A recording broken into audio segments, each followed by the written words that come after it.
Are you into being a high performer and don't know how to get there without becoming insane?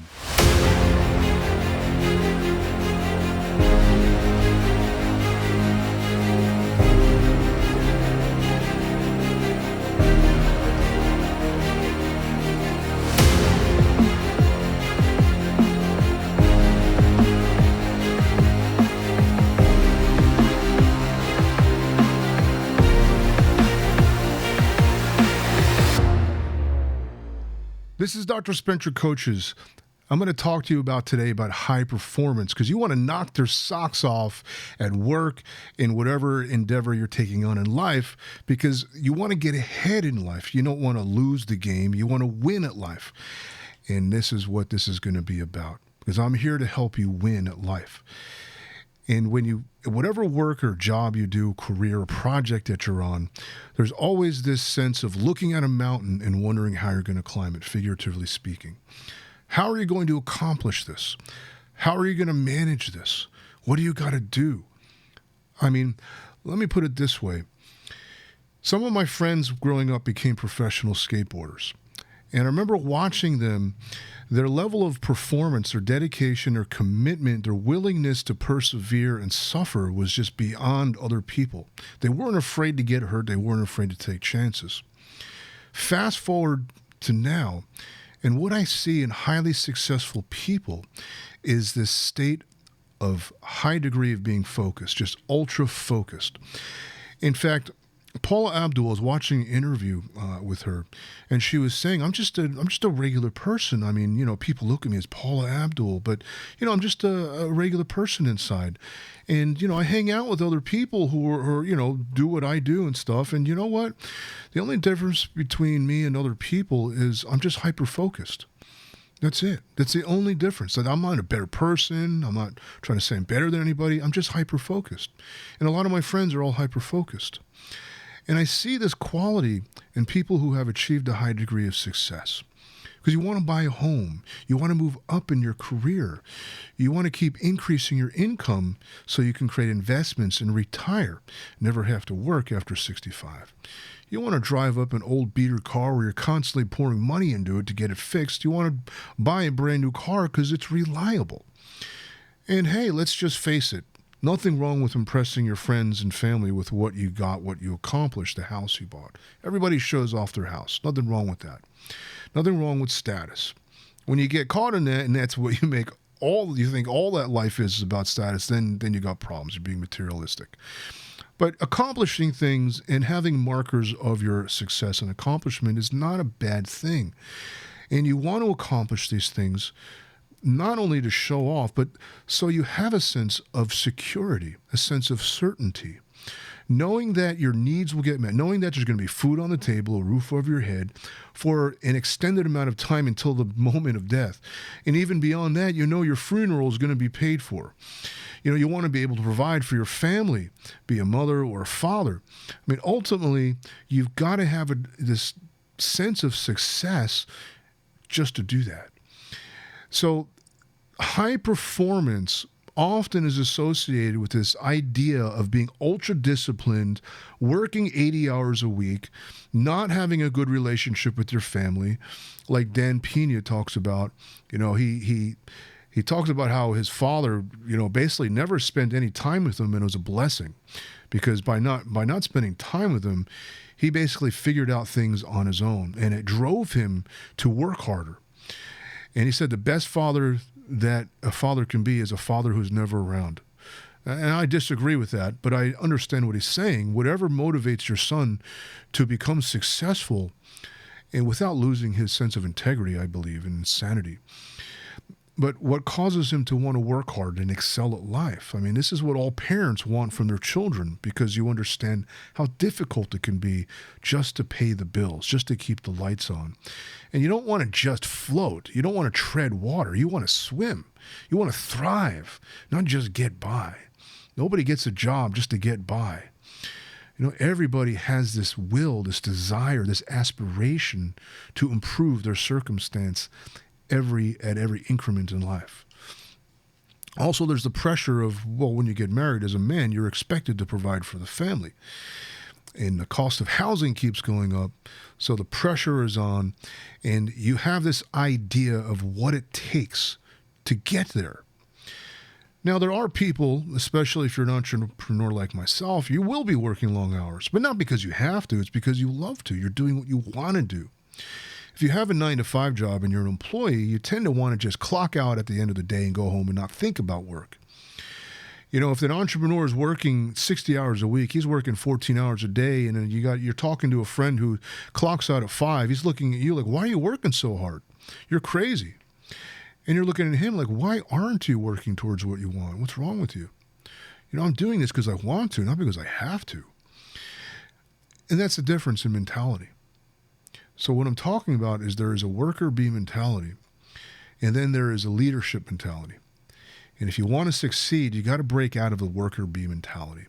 It's not about trading time for dollars. It's not about trading certain duties and actions for dollars.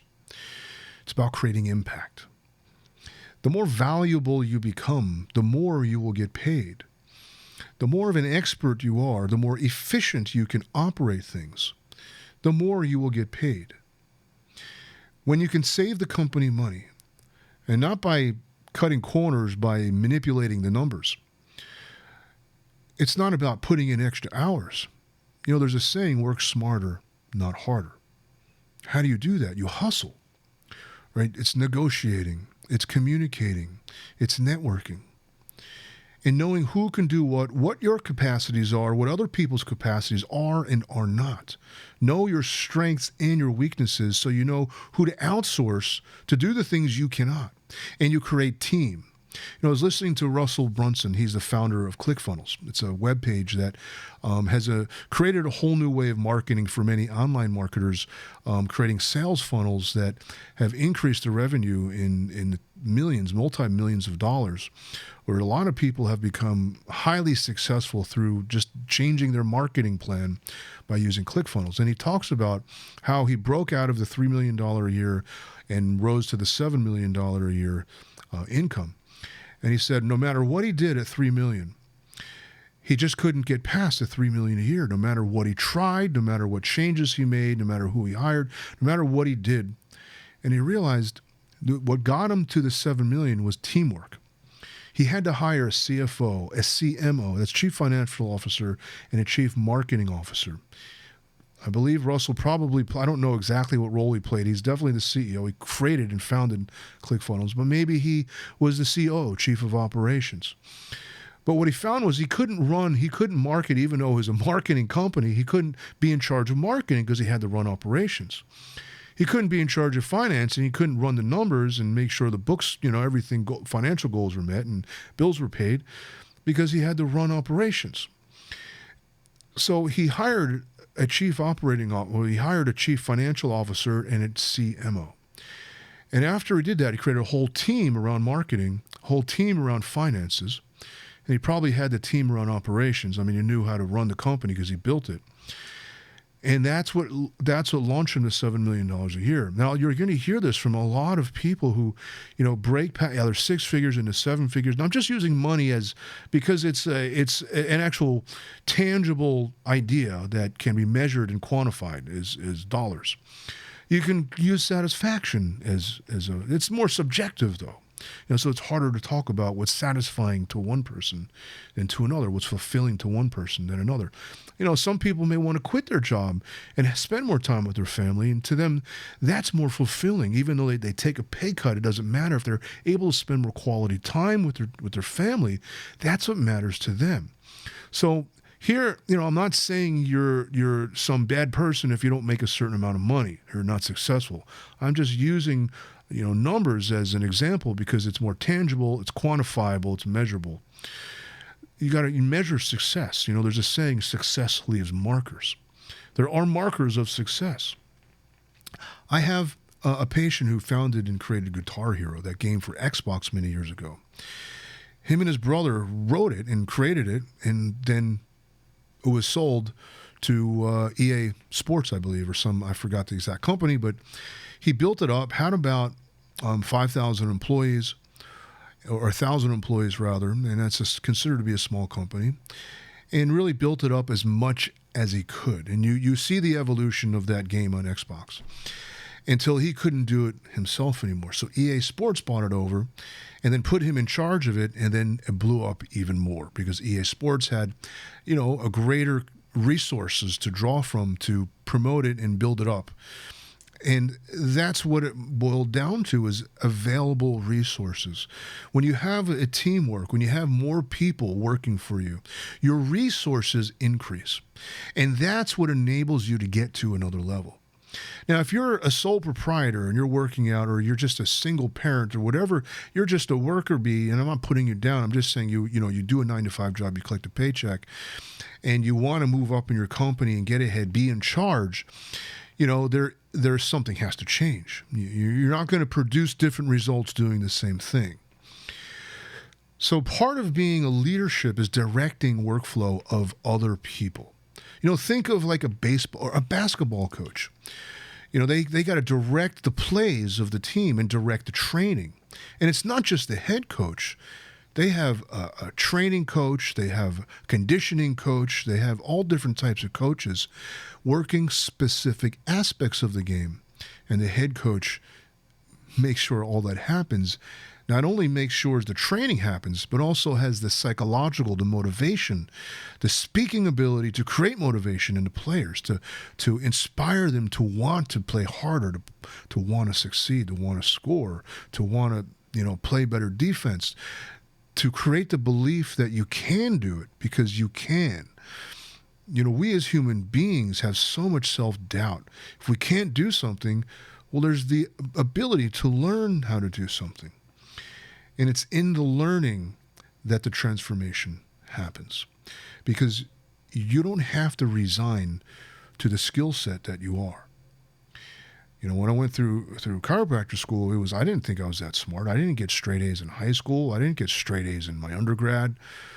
But when I went to school, I became smarter because I studied more and I read more and I dedicated time into studying and understanding more complex physiology and things of that nature health-wise.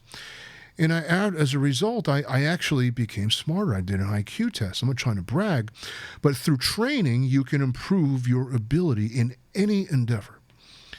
I remember I first learned how to ollie when I was 12 years old. I couldn't get the board off the ground. I couldn't do anything. And I just figured it out. I figured out the timing, the angle, the pressure, and when to slide my foot, how far to slide my foot, how hard to press on the tail to make the board go pop and go up and get all four wheels off the ground. And it took me 4 months to learn how to do that. You see kids today, they learn it in a few days. The process of learning is called a growth mindset. And it's a process. You cannot learn something overnight.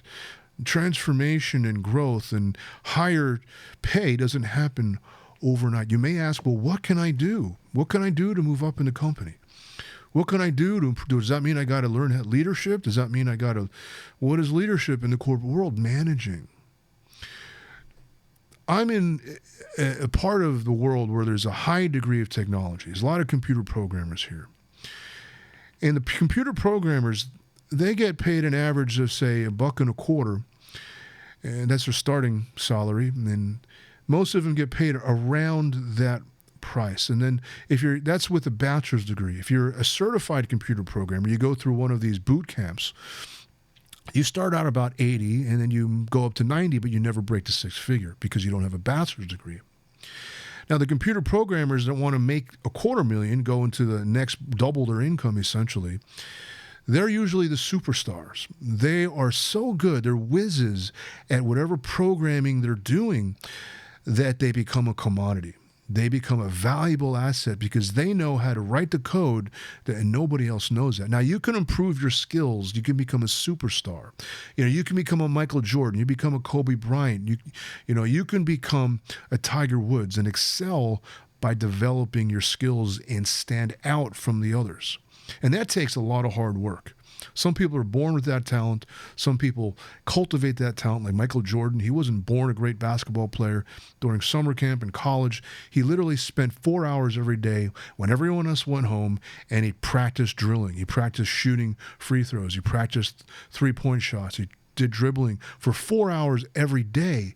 That's what made him one of the greatest basketball players of all time, was he trained for it. And you can say, well, is that what I got to do? Yes. Before you elevate yourself to make enough money to hire people, you need to up your game. Now, if it is, specific skill like computer programming and understanding language and code, or whether it's engineering, understanding circuitry, or whether it's carpentry, whatever field that you're working in, you got to be really good at it to stand out. Now, the other side is leadership. If you're able to direct workflow, you're just a carpenter, and all of a sudden you're directing workflow of your fellow carpenters and saying, well, let's do this. If you do that and I do this, we'll get out of here earlier, because everyone wants to leave early so they can, enjoy life. And you create efficiency within workflow. Well, now you're becoming a team leader, and team leaders are valuable. Now, some people are born leaders. They just understand the big picture and able to see how everything fits in. Or you can learn that by training yourself, by understanding the mechanisms, the dynamics of the entire scenario, of how everybody works together to create the outcome, and looking for efficiency, looking for wasted work, looking for things you can cut out and ways that you can change the workflow to create more efficiency. This is known, there's different type of management styles, the agile management style. There's, basically, you got understanding management is a huge process in leadership, because when you're in the professional world, you need to understand efficiency of workflow in order to cut costs down and produce a higher output. Now, that's easier said than done. That's just, it's not necessarily talent. It's something that can be learned. And what I found is that, moving up in the corporate world is really, the opportunity lies in management.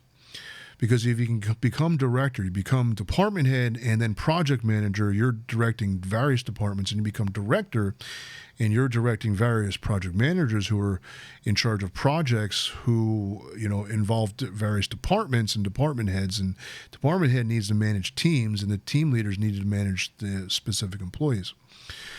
You kind of get a picture of how things are accomplished and where you can move up in your company. Or you want to start your own business. Well, you better learn entrepreneurship. You better learn marketing. You better learn people skills. You better know the craft or trade of the industry that you want to start a business in. Researching what you're getting involved in is a smart idea. Because you want to be a high performer, you want to work smarter, not harder. And there are days you're going to have to put in, weeks that are going to be longer than others. That's just the nature of the game. Understanding what you're doing, not just what you're doing, but what other people are doing. Know thyself. Keep your enemies close. Keep your friends close. Keep your enemies even closer. In other words, understand the scenario. Understand all of the dynamics. Know all the players. Know their roles. Know their activities. Know their strengths and their weaknesses, to know how things fit together, and that will make you a more effective leader. Do your homework and do your research. There are many aspects to being hyper-focused. Depending on the circumstance and the industry and scenario that you're in is going to change what you need to focus on, but either way, you need to focus. Now, what drives you? 3 most common qualities of ultra-successful people is, 1, they're deeply insecure about themselves. They have this sense of low self-worth, that they're not good enough. And because they believe they're not good enough, that drives them to be good enough. And they want to prove themselves, and they believe they have the right to succeed, the right to experience a high degree of success. And because they believe they have the right to, and because they're doing that to prove themselves to be good enough, they become hyper-focused. They are driven beyond any normal or regular worker bee person who's just content with the paycheck they have. They have a degree of being hyper-focused, and that's what drives them. Now, I'm not saying they're going to be fun to be around. Certainly, a lot of highly successful people who got to the top being a jerk and an a-hole and running over people. And, they say no one gets to the top without sabotaging someone else, stepping on other people's shoulders. I don't believe that to be true. I just believe that they understand value in people, and people who are not valuable to them, they just cut them out, because they're not going to help them think about climbing to Mount Everest. If someone's feeding you junk food and having you drink all the time, that's not going to help you climb Mount Everest. You cut them out of your life. So you prioritize relationships. So when you get to a certain level, people will respect you for getting to that level, and they will want to work with you. And then because you're having people who want to work with you, or you're making enough money to pay more people to work with you, you better know workflow, know everybody's strengths and weaknesses, and know how the big picture is to see how it all fits together. And that's what's key and what's important in the high performance world. In the world of climbing to the top of the corporate ladder, or building and scaling your business, or even being a successful parent. Understanding your children and family dynamics, communication is everything. Not only in family, but in the workplace. Becoming an effective speaker, I would say that is probably the most important thing you can do in any level at which you're at and you want to get to that higher level. Learning effective communication is paramount. And then take a course in managing. There's all different styles of managing, but managing is such an important aspect to know, because you're going to be directing workflow. You're going to be motivating your team. And if you can't motivate your team, you can't improve workflow and efficiency of workflow, well, then you're a poor leader. You need to step down and go back into the trenches and work with the rest of the crew and understand what works and what doesn't work. And then go back up and apply for that leadership position so you can prove that you understand how to save money, how to save time, and increase workflow and work output. This is Dr. Spencer Coaches. If you have any questions, this is what I help my clients do, is find freedom, fulfillment, and abundance from the mundane, everyday, living from paycheck to paycheck. Because it just gets not just boring, but it gets demoralizing. Because when you believe you can't excel, you can't go any further, you just lose all hope. And you get depressed and have anxiety. And it's just not healthy experiencing anxiety every day, worrying about how you're going to pay your bills. So you want to get to the next level. You want to experience an increase in pay, success in your business. I can help you do that because I've done it in my own life. Go ahead and leave a comment below. My contact information should be in the description. This is Dr. Spencer Coaches. I sure hope that helps. Thank you so much for listening.